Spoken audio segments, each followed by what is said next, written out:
नमस्कार दोस्तों। आज हम जो टॉपिक लेके आए हैं वो है ओड समाज का इतिहास, जो कई लोगों को मालूम नहीं होगा और कई लोगों ने सुना भी नहीं होगा। लेकिन आज आपको प्रॉपर बात बताएंगे, डिटेल के साथ बताएंगे कि ओड समाज का इतिहास क्या है। दोस्तों, अयोध्या नगरी के राजा थे असित राजा। असित राजा का जो पुत्र था जिनका नाम था सगर। सगर ने ही सगर वंशी की स्थापना की। सगर वंश मतलब जो आज के कहीं पे आप चले जाओ कोड में तो वो सगर वंश लिखवाते हैं, सगर वंशी। तो सगर वंश की स्थापना राजा सगर ने की, जिनका जो अयोध्या के राजा थे। सुनना दोस्तों, कहाँ के? अयोध्या के राजा थे। और जिनकी दो पत्नियां थी, एक थी केशिनी और दूसरी थी सुमिता। हम आपको आज पूरी डिटेल के साथ बताएंगे क्या है, कब हुआ, कहाँ हुआ, सब आपको पूरी डिटेल में जानकारी मिलेगी। Okay, start. नमस्कार दोस्तों, स्वागत है आपका हमारे चैनल में। और आज हम जो टॉपिक लेकर आए हैं वो है ओड समाज का इतिहास। दोस्तों, आज हम छोटी से छोटी बात आपको बताएंगे कि ओड समाज का रियल इतिहास क्या है। आज हम वो भी बताएंगे किसने स्थापना की, कहाँ की, किस किस राजा ने राज्य किया, किसके साथ युद्ध हुआ, सब सारी जानकारी आप दोस्तों इस वीडियो में आपको बताएंगे, तो आखिरी तक बने रहे। चलते हैं दोस्तों टॉपिक पर।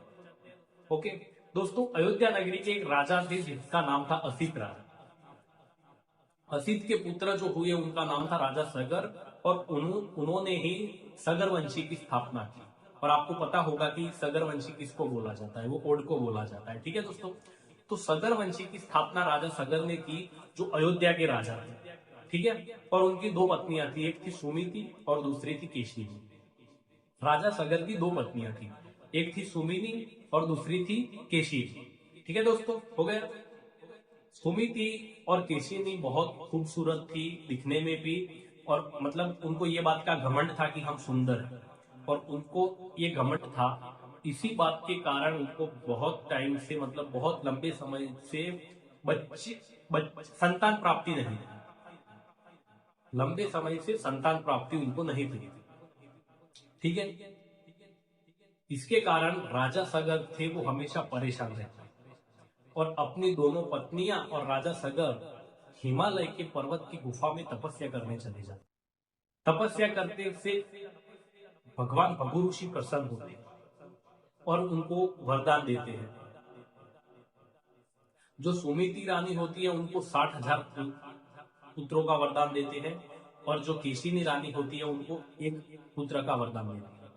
तो जो केशिनी रानी है वो एक पुत्र को जन्म देती है, और जो सुमिति रानी थी वो अपने गर्भ से 60, वो गर्भपेट बोलते हैं दोस्तों, एक अंडे को जन्म देती है, जिसके 60,000 टुकड़े हुए और उसमें से 60,000 पुत्रों ने जन्म। और 60,000 जो पुत्र थे दोस्तों वो रानी सुमिति के थे, और एक पुत्र जो था वो रानी केशिनी था। रानी केशिनी का जो पुत्र था दोस्तों उसका नाम था असमन। बराबर, असमन उसका नाम था असमन। और 60,000 पुत्र थे वो भी बहुत क्रूर था वाले थे, परेशान करते थे लोगों को, अपनी नगरी के लोगों को, साधु संतों को, ऋषि मुनियों को। पक्षी आकाश में उड़ता हो उसको भी मारते थे, बहुत परेशान करते। और जो दूसरा लड़का था एक असमन, जो रानी केशिनी का, वो भी ऐसा ही था। वो भी ऋषि मुनियों को परेशान करता था, अपनी गरीब जनता को परेशान करते थे, पक्षियों को मारते थे, छोटे छोटे बच्चों को मारते थे। इसके कारण राजा परेशान रहते थे, और जो अपना एक लड़का था अश्मन, उनको वो अपने राज्य से निकाल दिया।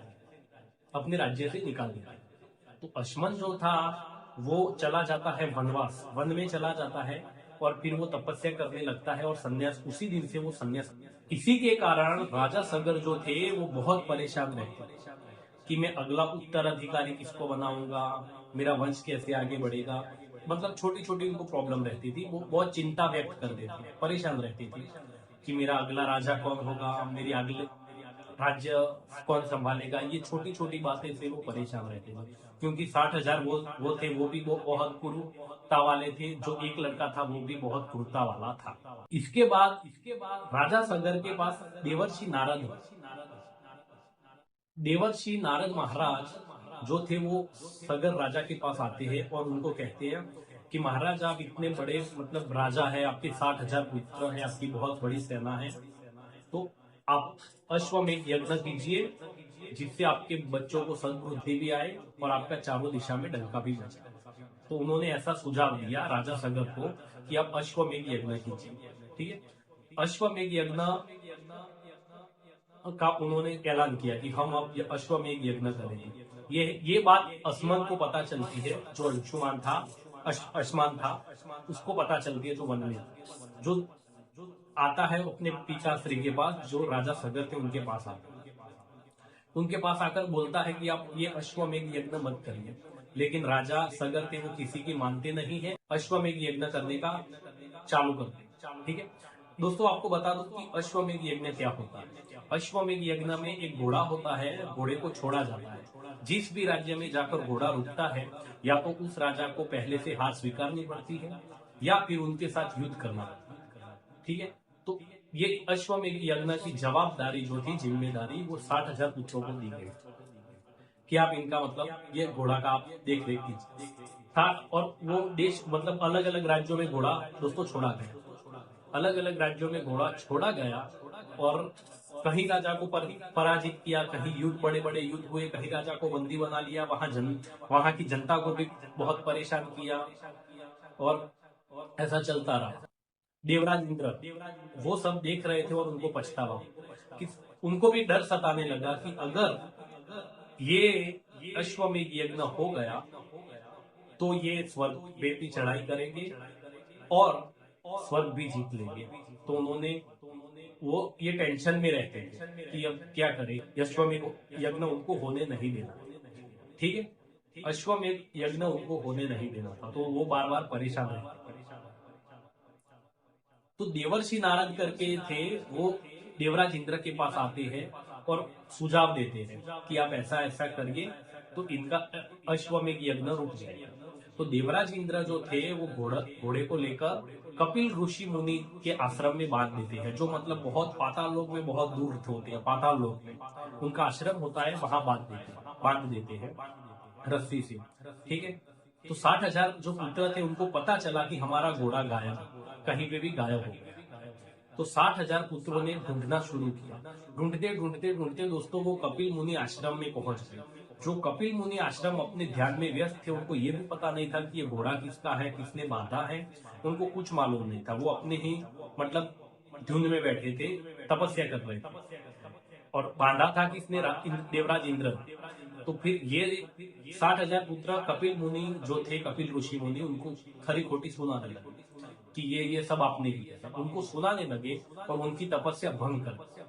तपस्या भंग होने के कारण कपिल ऋषि मुनि को गुस्सा आया और उन्होंने तुरंत श्राप दे दिया। और श्राप देने के कारण 60,000 पुत्र वहीं जलकर राख हो गए। 60,000 के 60,000 पुत्र जलकर राख, बराबर 60,000 के पुत्र जलकर राख होने के कारण उनका अता पता नहीं था। तो सगर राजा थी, बहुत दिनों से उनको परेशानी थी कि मेरे पुत्र कहाँ हैं, घोड़ा कहाँ है, ये सब उनको चिंता सताने लगी। उसके बाद आदेश दिया अपने सैनिक कि चारों दिशा में जाओ, घोड़ा भी ढूंढो और 60,000 पुत्रों को भी ढूंढो। लेकिन बहुत घूमने के बाद ये सब उनको कुछ मिला नहीं। फिर वो एक दिन असमंजस करके वो एक लड़का था, उनका बेटा, उनके पास आते हैं और उनको पूछते हैं कि इसका मैं क्या करूं। तब वो बोलता है कि चिंता मत करिए पिताश्री, आपका एक बेटा अभी, एक पुत्र है, वो अभी जीवित है, मैं ढूंढूंगा, मैं ढूंढ के लाऊंगा मेरे भाइयों को, मैं खोजने जाऊंगा और आपका अश्वमेध यज्ञ भी मैं पूरा करूंगा। ये बोल के वो ढूंढने निकल गया, खोजने निकल गया, उनका जो दूसरा एक लड़का था वो। खोजते खोजते दोस्तों वो कपिल ऋषि मुनि के आश्रम में पहुंचा।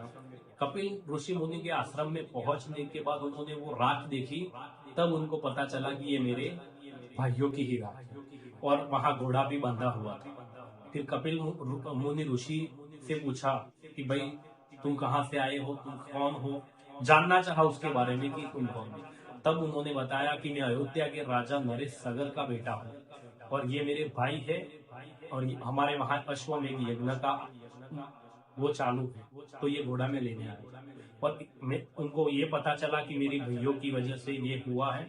तो कपिल ऋषि मुनि से उन्होंने माफी मांगी और फिर बोला कि मुझे क्षमा करो कि मेरे भाइयों की गलती की वजह से मैं माफी मांगता हूं।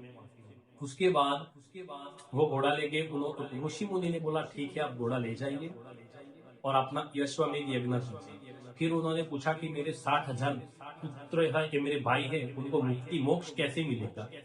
फिर उन्होंने बोला कि तुम्हारी तीसरी पीढ़ी में कोई भगीरथ नाम का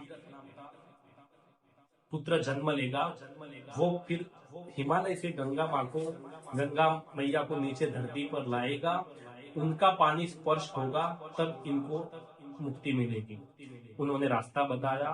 उसके बाद वो गया अपने घर, अपने पापा को सारी हकीकत बताई, जो राजा सगर थे उनको सारी हकीकत बताई, ऐसा ऐसा हुआ है।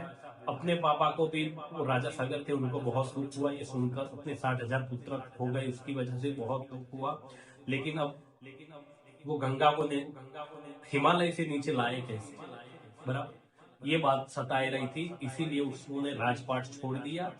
और जो उनका बेटा था असमंजस, उसका बेटा उसका दूसरा पुत्र हुआ अशुमा, उनको वहां का राजा बना दिया गया और वो भी तपस्या के लिए चले गए।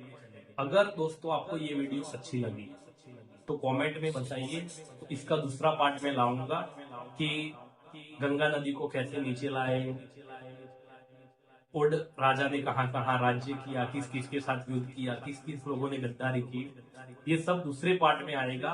लेकिन अगर आपको ये वीडियो अच्छा लगा है तो कमेंट भर डालिए और बताइए कि अगर अच्छा लगा है तो पार्ट 2 की डिमांड करिए, तो मैं आपके लिए जल्दी से जल्दी वीडियो लाऊंगा। और इस चैनल को सब्सक्राइब करिए प्लीज और बेल आइकन दबाइए, ऐसे ही स्टोरी सुनने के लिए बने रहिए।